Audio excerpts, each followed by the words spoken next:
ঋতু পরিবর্তনের সাথে সাথে শিশুর জ্বর, সর্দি, কাশি হওয়াটা স্বাভাবিক।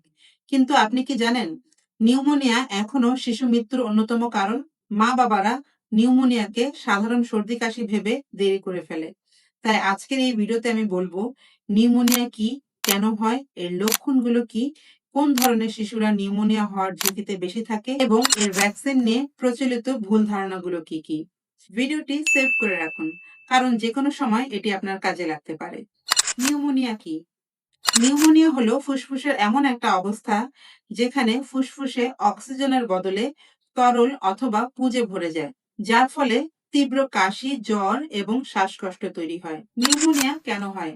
অনেকেই ভাবেন শুধু ঠান্ডা লাগলে নিউমোনিয়া হয়। আসলে তা নয়। এটি ভাইরাস, ব্যাকটেরিয়া এবং ছত্রাক থেকেও হতে পারে। স্ট্রেপ্টোককাস নিউমোনিয়া, যা শিশুদের সবচেয়ে বেশি হয়, এর অন্যতম কারণ হচ্ছে ব্যাকটেরিয়া।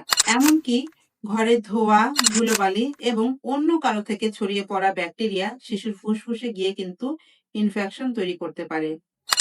এছাড়াও ঘরের মধ্যে কেউ যদি ধূমপান করে, সেখান থেকেও কিন্তু শিশুর নিউমোনিয়া হতে পারে। কোন ধরনের শিশুদের নিউমোনিয়া হওয়ার ঝুঁকি বেশি?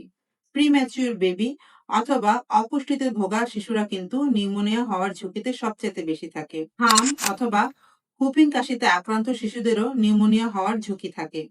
শিশুর যদি জন্মগতভাবে ফুসফুস কিংবা হৃদযন্ত্রে ত্রুটি থাকে, সে সকল শিশুদেরও কিন্তু নিউমোনিয়া হওয়ার ঝুঁকি অত্যন্ত বেশি। এছাড়াও যেসব শিশুদের রোগ প্রতিরোধ ক্ষমতা কম, তারাও কিন্তু নিউমোনিয়া হওয়ার ঝুঁকিতে থাকে। যে সকল শিশুরা মায়ের বুকের দুধ কম পায় অথবা একদমই পায় না, সে সকল শিশুদেরও কিন্তু নিউমোনিয়া হওয়ার ঝুঁকি অত্যন্ত প্রবল। নিউমোনিয়ার লক্ষণগুলো কি? সাধারণত শিশুর কাশি মানেই নিউমোনিয়া নয়। শিশুর যদি তীব্র জ্বর, কাশি এবং শ্বাসকষ্ট থাকে, তাহলে কিন্তু গভীরভাবে তাকে অবজার্ভ করুন। সে যদি অতি দ্রুত শ্বাস নেয়, তাহলে কিন্তু চিন্তার বিষয়। ১ বছরের কম বয়সী শিশু যদি মিনিটে ৫০ বারের বেশি শ্বাস নেয়, তাহলে কিন্তু নিউমোনিয়া হতে পারে। শিশু শ্বাস নেওয়ার সময় যদি তার বুকের খাঁচা অনেক ভেতরে চলে যায়, তাহলে কিন্তু আর দেরি করা যাবে না। আপনার কাছে যদি পালস অক্সিমিটার থাকে, তাহলে চেক করুন। রিডিং যদি ৯২ থেকে ৯৪% এর কম হয়, তাহলে কিন্তু দ্রুতই শিশুকে হাসপাতালে নিয়ে যেতে হবে। শ্বাস নেওয়ার সময় যদি ঘর ঘর বা বাঁশির মতো শব্দ হয়, তাহলে কিন্তু নিউমোনিয়া হতে পারে। ঘরোয়া যত্ন এবং খাদ্য অভ্যাস। নিউমোনিয়া হলে কিন্তু দেরি করা যাবে না। দ্রুতই ডাক্তারের কাছে নিয়ে যেতে হবে। কারণ প্রথম ৪৮ ঘন্টা হচ্ছে গোল্ডেন টাইম। যত দ্রুত চিকিৎসা শুরু করা যাবে, তত দ্রুতই কিন্তু শিশু সুস্থ হয়ে উঠবে। ডাক্তারের দেওয়া ঔষধের পাশাপাশি ঘরোয়াভাবে আপনি এই যত্নগুলো করতে পারেন।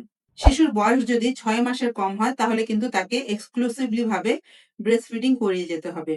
শিশুর বয়স যদি ৬ মাসের বেশি হয়, তাহলে তাকে বেশি পরিমাণে তরল, সুজি এবং পাতলা খিচুড়ি রান্না করে খেতে দিন। ৬ মাসের বেশি শিশুদেরকে বেশি পরিমাণে ফলের রস খাওয়ান। কারণ এই সময় শরীরে যদি তরলের পরিমাণ কমে যায়, তাহলে কিন্তু কফ শক্ত হয়ে যায়। শিশুর বয়স যদি ১ বছরের বেশি হয়, তাহলে তাকে আদা এবং তুলসী পাতার রসের সাথে মধু মিশিয়ে খেতে দিন। এটা তার সর্দি কাশি কমাতে সাহায্য করবে। তবে খেয়াল রাখতে হবে, শিশুর বয়স যদি ১ বছরের কম হয়, তাহলে কিন্তু তাকে মধু দেওয়া যাবে না। শিশু ঘুমানোর সময় তার মাথাটা হালকা উঁচু করে দিন, যেন তার শ্বাস নিতে সুবিধা হয়। ঘরকে পরিষ্কার পরিচ্ছন্ন রাখুন। যে ঘরে শিশু আছে, সেই ঘরে কয়েল জ্বালাবেন না। ঘরের কেউ যদি ধূমপান করেন, তাহলে তা বাইরেই করে আসবেন। ঘরের ভেতরে এসে আর ধূমপান করবেন না। টিকা বা ভ্যাকসিন। সবচেয়ে খুশির সংবাদ কি জানেন? নিউমোনিয়া কিন্তু প্রতিরোধযোগ্য।